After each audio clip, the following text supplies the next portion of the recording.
Hello viewers, welcome to astro intelligence videos. आज की video में मैं एक डिफिकल्ट प्रोपोजिशन के ऊपर डिस्कस करना चाहूंगा और वो डिफिकल्ट प्रोपोजिशन है सैटर्न, जुपिटर और केतु की कंजंक्शन की। और ये कंजंक्शन पर्टिकुलरली इन असेंडेंट और राशि है एक्वेरियस।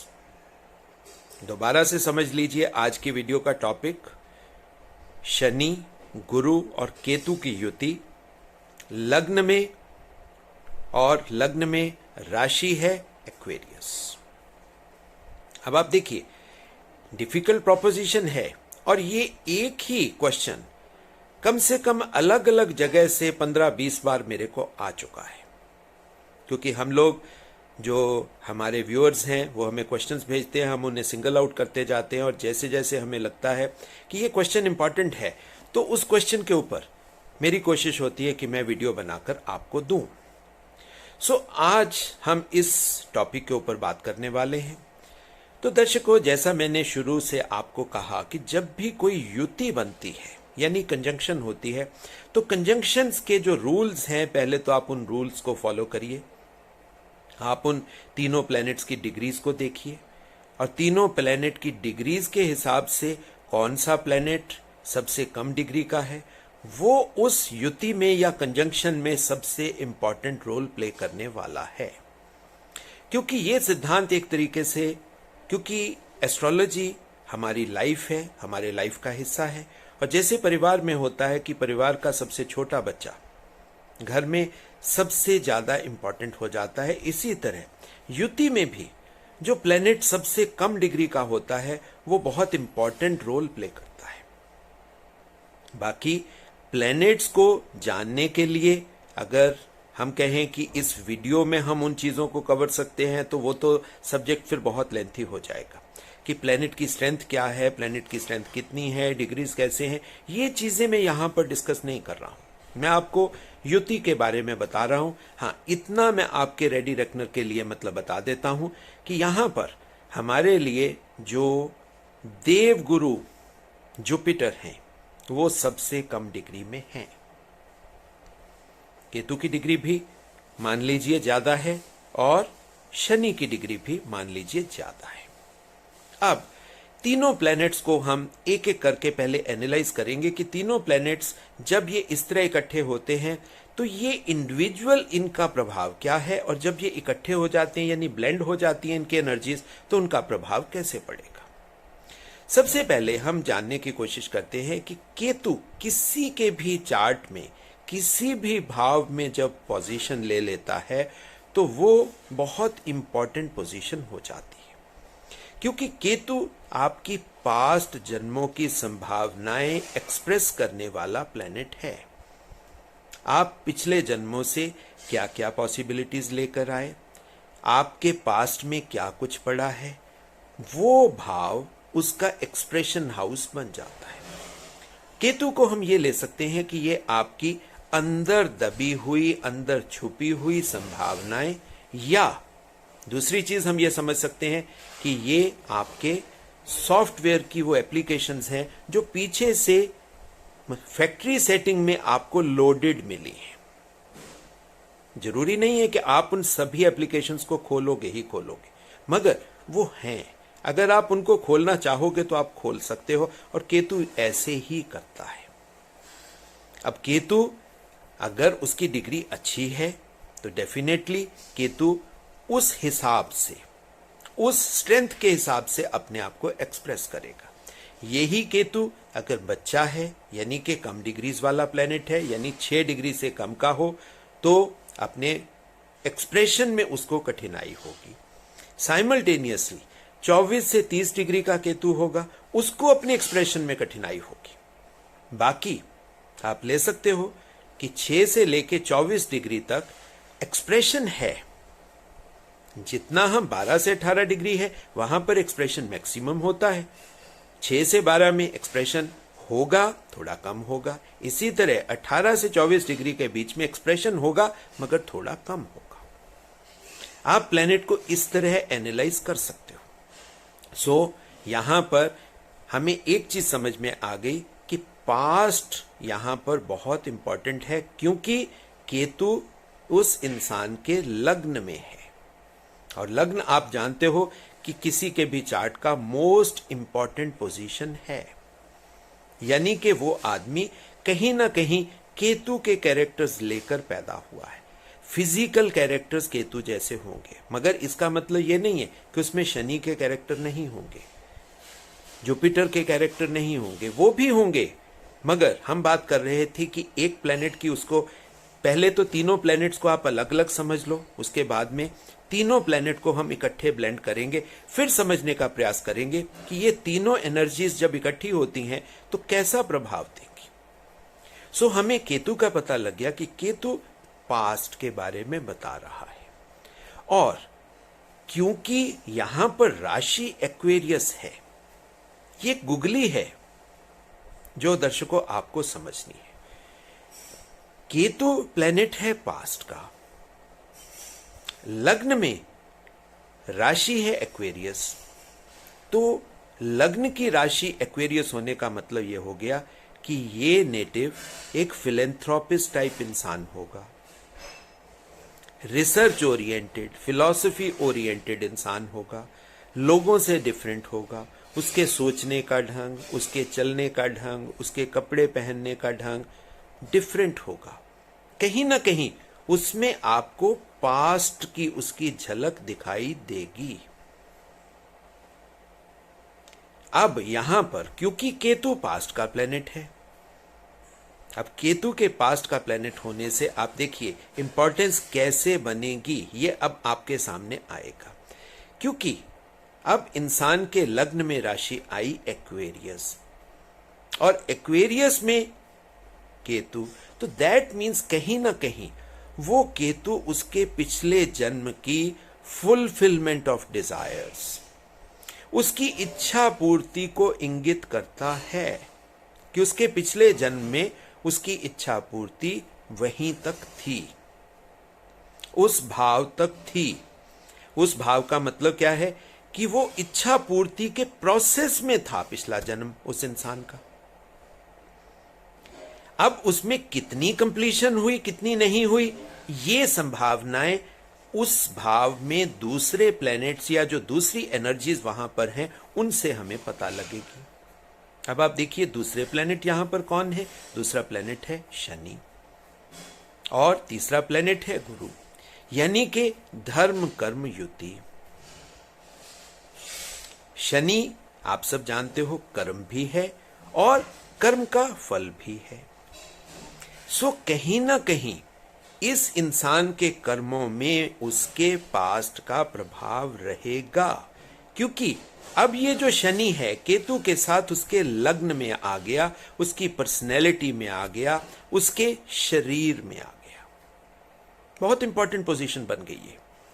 आदमी कार्मिक होगा या कर्मयोगी जैसा होगा, और उसके कर्म करने का तरीका उसके पास्ट की झलक लेकर होगा।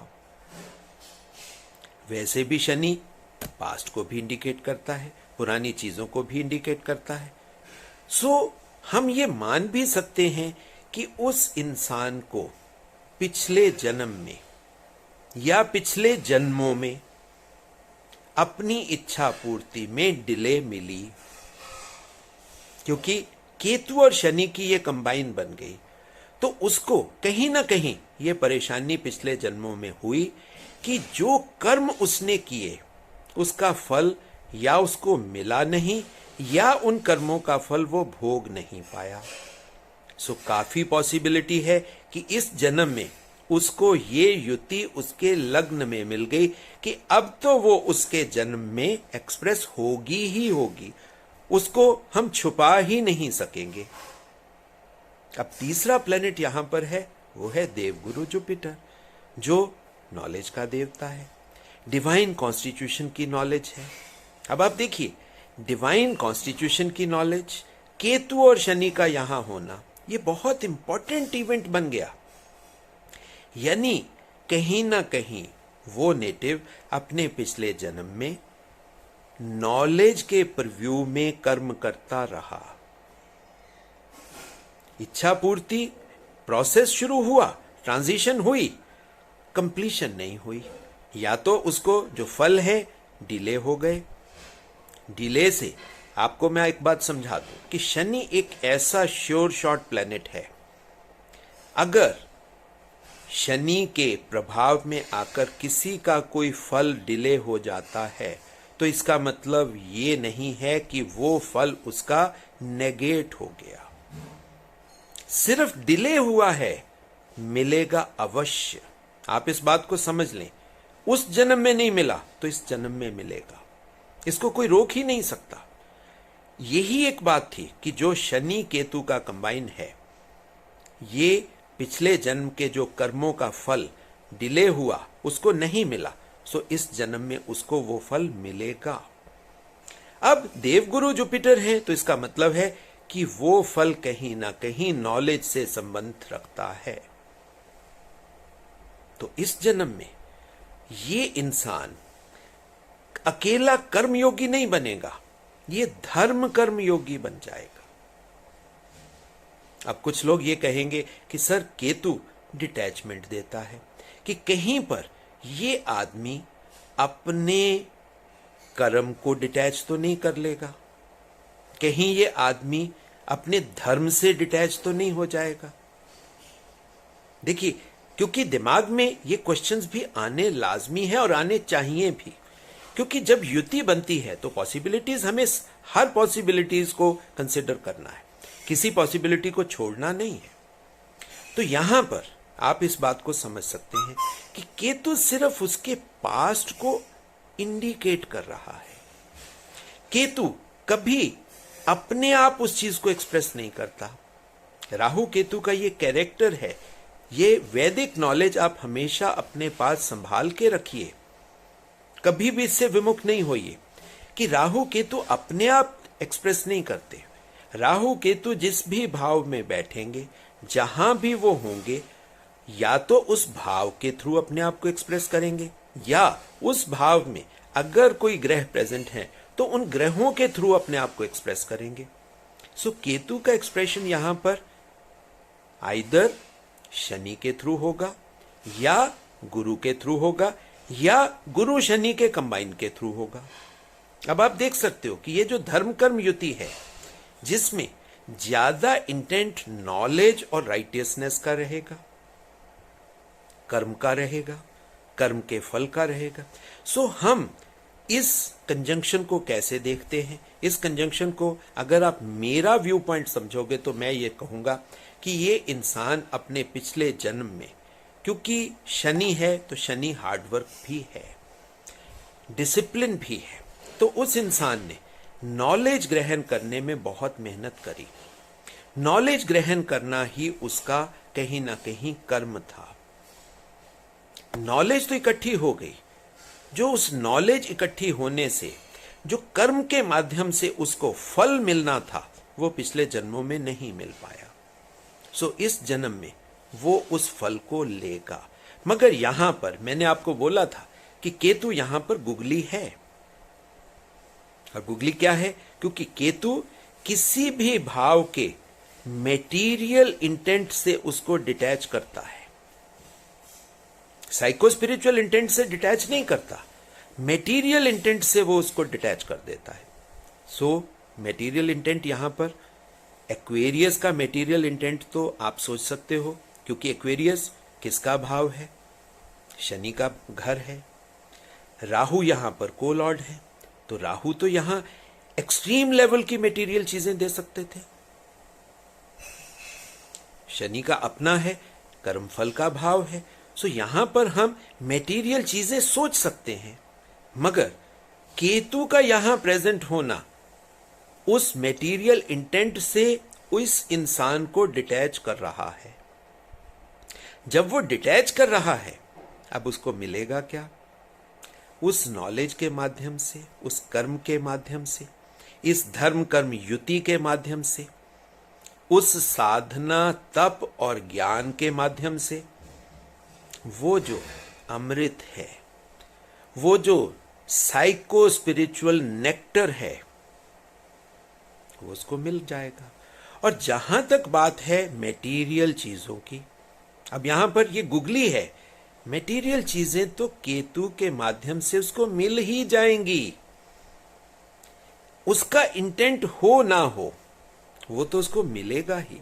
अब यहीं पर आप देखिए, केतु, हम मानते हैं कि केतु लाइफ में सडन गेन्स दे जाता है।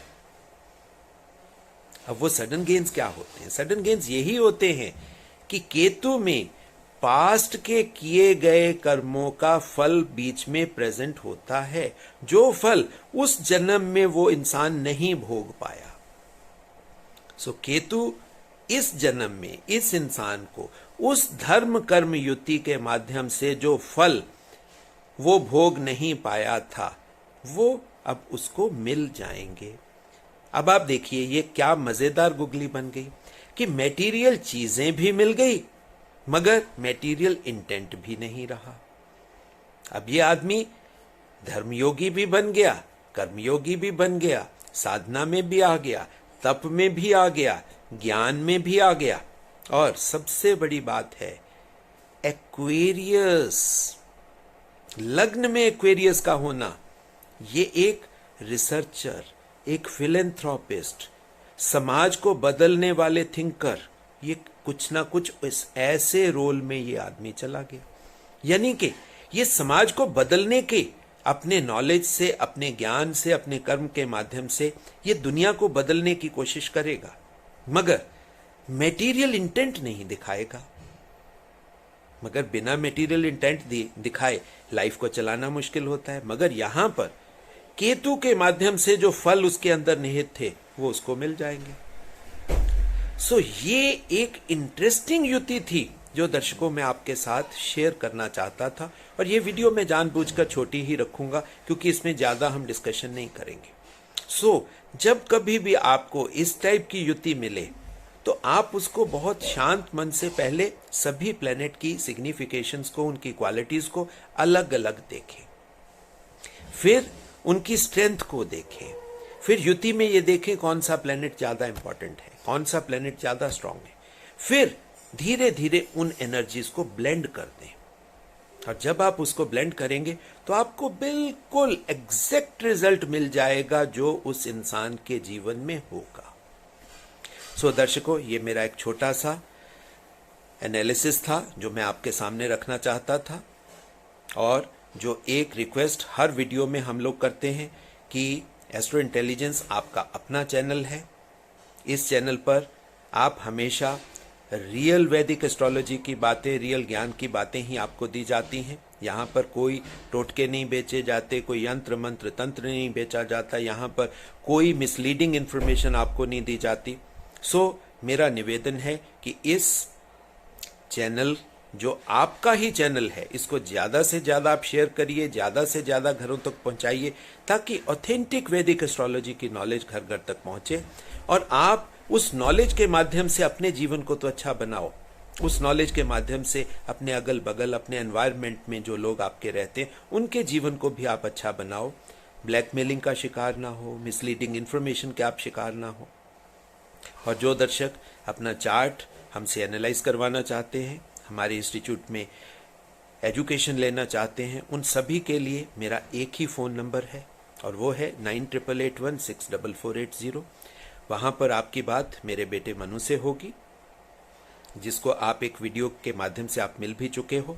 सो आप बेटे मनु से आप बात करके अपॉइंटमेंट ले सकते हो। जिन लोगों को एजुकेशन लेनी है वो अपनी एडमिशन करवा सकते हैं। सो दर्शकों, इसी इंफॉर्मेशन के साथ, इस एनालिसिस के साथ और आशा और विश्वास के साथ कि आपका आगे का जीवन बहुत बढ़िया होगा, आपके जीवन में हर तरह का सुख समृद्धि होगा, मैं अपनी वाणी को विराम देता हूँ। धन्यवाद और बहुत बहुत आशीर्वाद।